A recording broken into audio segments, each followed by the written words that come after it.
Welcome back to my cluster garage. I'm Scrib. This is my 2002 Jeep Grand Cherokee WJ. Today, what we're doing is trying to make room for exhaust on this damn thing. I've had this thing together. I've gone through a couple different exhaust setups and so on, and everything's been a compromise. Well, one thing we run into here with the LSX is we have to run a minimum of 1 7/8" primary tube headers.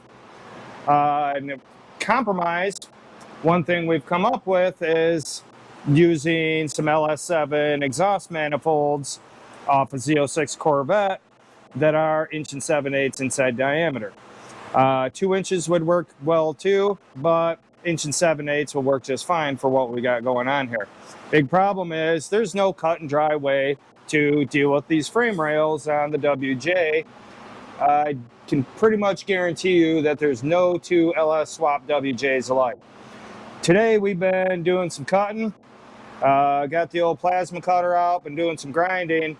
Now, of course, as you see, I've already cut this up, welded plates in there and so on in the past, but just the way I did it just isn't cutting it out. No pun intended. But we're cutting this out, making some more room. We're going to come over here to the driver's side after we're done with the passenger side. We're going to end up doing the same thing, cutting out a bunch and making sure that we have room in spades for our exhaust headers. I am tired of fighting this. I'm tired of compromising. I had one point in time where the exhaust was rubbing up against the frame, makes the whole vehicle shake, and what a crappy way to go. So today, this is what we're doing. Making room. We also cut off the engine mounts. I think I'm going to move the engine back just a little bit. I've been seeing so many different ways guys do these. Got one down at the shop right now. Belongs to Cole Schleyer.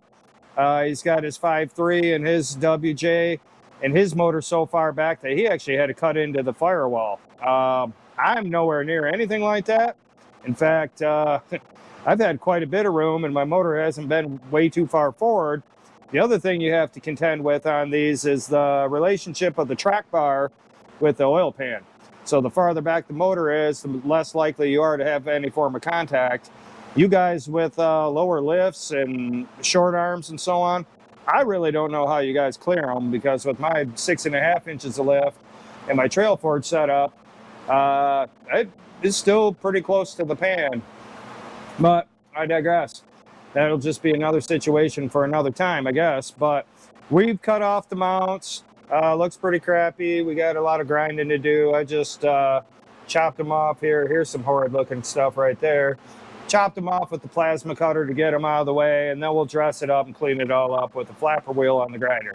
So as of right now, we're going to set the camera back, and you guys can watch while I start cutting out and welding in some pieces in here to fill this all in, make it as structurally sound as possible, and have it all boxed up, closed in, and ready for the elements, and ready for plenty of room for exhaust. And we're going to move the motor mounts back a little bit. We'll figure that all out once we get this all finished up. But just want to give you an update. Got the garage in shambles here. I've got things everywhere. I really need to step back and clean up the shop and so on, but I work 6 days a week and my time is limited, and I just can't find myself taking half a day or a day to clear this all out and straighten it out. I'm waiting until this thing rolls, and once it does that, then we're going to reevaluate and reset up the garage. One thing we did do is got our air compressor going. I got this actually for free from my dad. It's a pretty big guy here. I don't know what we got. Somewhere around here is a sticker that tells us how big, but maybe not.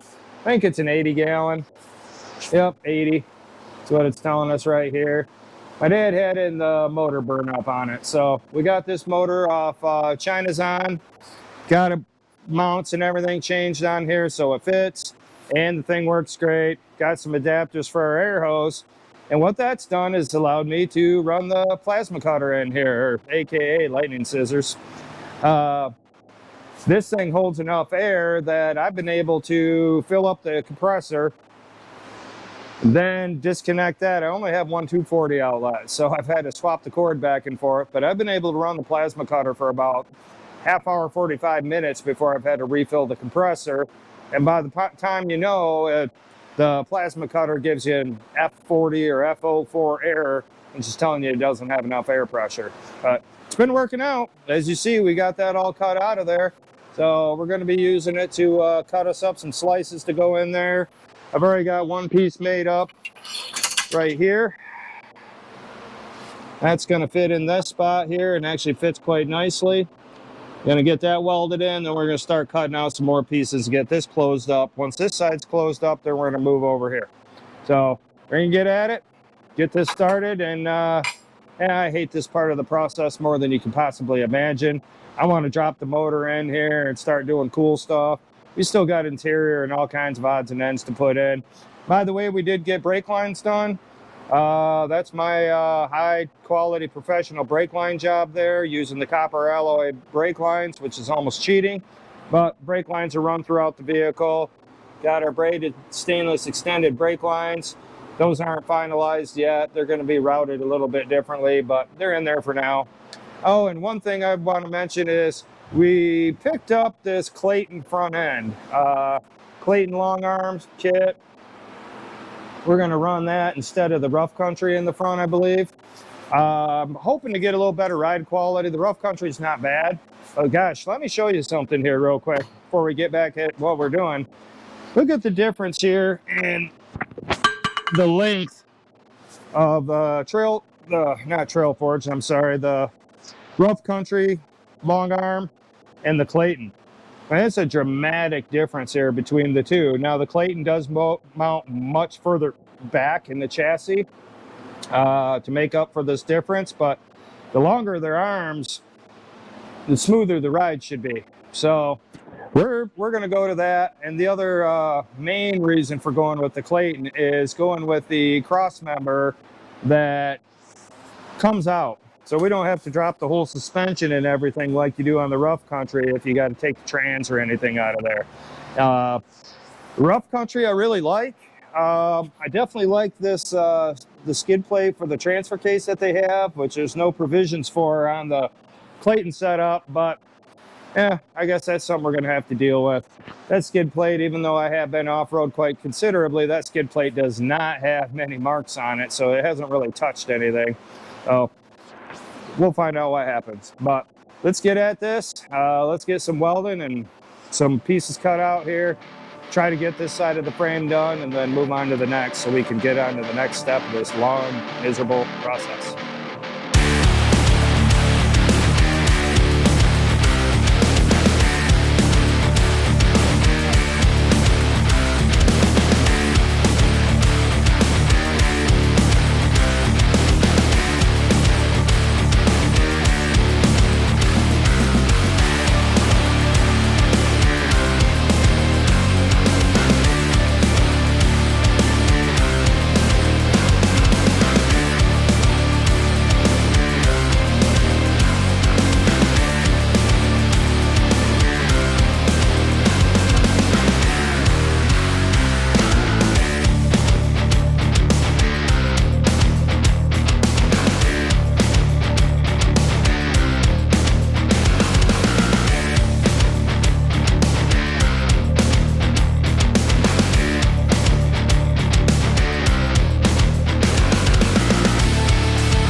Alright, well, we've had a long day and this is what we've gotten done. Once again, I'm going to remind you guys, as I've told you in earlier episodes, not a fabricator. I've seen worse, I've done worse, it's functional, but that's going to give us plenty of room for those LS7 manifolds and any other exhausts that we run here in the future. Biggest problem I had was I had everything slanted. So you had a lot of room up top, but then as you got down to the bottom of the frame rail, which did come out to about here, you didn't have any extra space. So unless you had the engine really up high, which I see that a lot of people do, unless you had the engine up really high, you just didn't have enough clearance. This, as you see, you're gonna have plenty of clearance there. The original frame rail used to come out probably about right here, and that was all the way up to the top here. So we should be in pretty good shape. This side we got cut open. Got to get all the crap cleaned out of inside there and get everything prepped there. That's just cut out with the plasma cutter before I called it a day. And we're gonna just probably get a piece of quarter inch and probably cut it out to fit all along here instead of doing the multiple pieces like I did here. But with what I had, that worked out real well, and you know, it's not the prettiest, but it's stronger. Oh, and the other thing we're gonna do here is we are moving the engine back. So right here you can see where the mount was. We've got these mounts, this mount set up from Dirty Dingo. These are the same ones we've had on the 6-liter before. I already have these that are on the motor as we speak right now, but I needed new bushings, and the only way to get the bushings was to order a whole new kit. But I'm glad I did order the kit, because in this case now we've got these new mounts, and that puts us in a better position to move the engine back. A lot of the guys that have done the LS swaps on these have had to like cut out the firewall and even cut up into the cowl and so on, and I've never had that problem where that's much of an issue. I do run an F-body pan, which is a lot narrower in the very front 6-inch portion of the pan. Big thing you run into, we don't have the track bar on here right now, but the track bar comes through here, and the relationship with the corner of the driver's side bottom corner of the oil pan can be pretty close. I have 6.5 inches of lift, so I've got a lot of clearance there, but I think I mentioned earlier, not quite sure how the guys with no lift or, you know, shorter lifts on these, which will have the track bar tucked up in there more, not quite sure how close they're getting to their oil pans. But regardless, the point of all this is, you can see here where we were at, and we're going to move the engine back about 1.5 inches, 2 inches, and get it tucked back in there as far as we can, mainly to centralize weight more than anything, but that'll also get the manifolds in a better position here where they come down.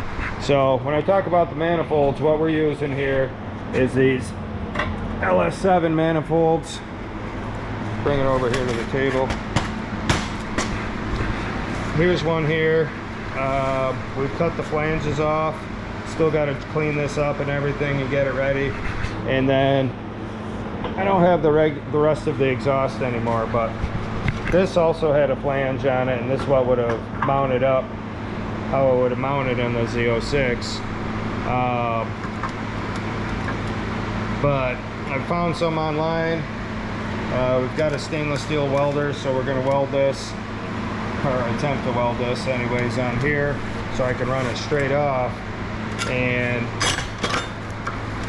these manifolds are 1 7/8 on the inside, so they flow pretty good, and that's 1 7/8 is where we need to be with the LSX being a 454. So sorry, wiggling the camera here. This is going to give us all the room and clearance and everything we need. The manifolds cleared pretty well, but the lower portion there would not clear the way that I had the frame, where it was angled.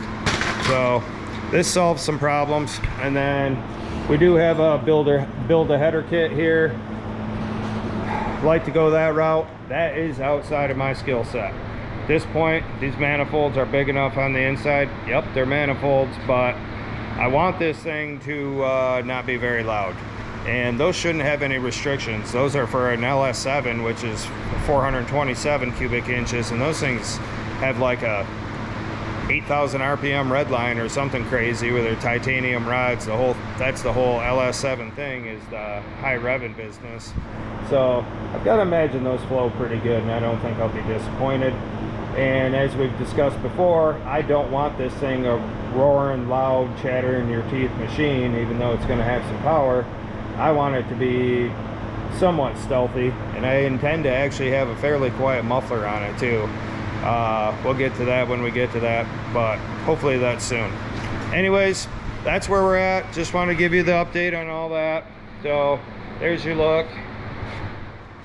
It's all quite a mess. Everything's dusty down. I scratched up some of the paint on the engine well here, but that's the great thing with gloss black. You can just spray some more right back over top of it, and you're good to go. But thanks for watching. We'll have another video soon. We're really moving along. Some things we're not getting recorded just for the sake of just getting some of the work done. But we'll keep you updated here, and should have another video by the end of next weekend. Thank you. Happy 4th of July. God bless America.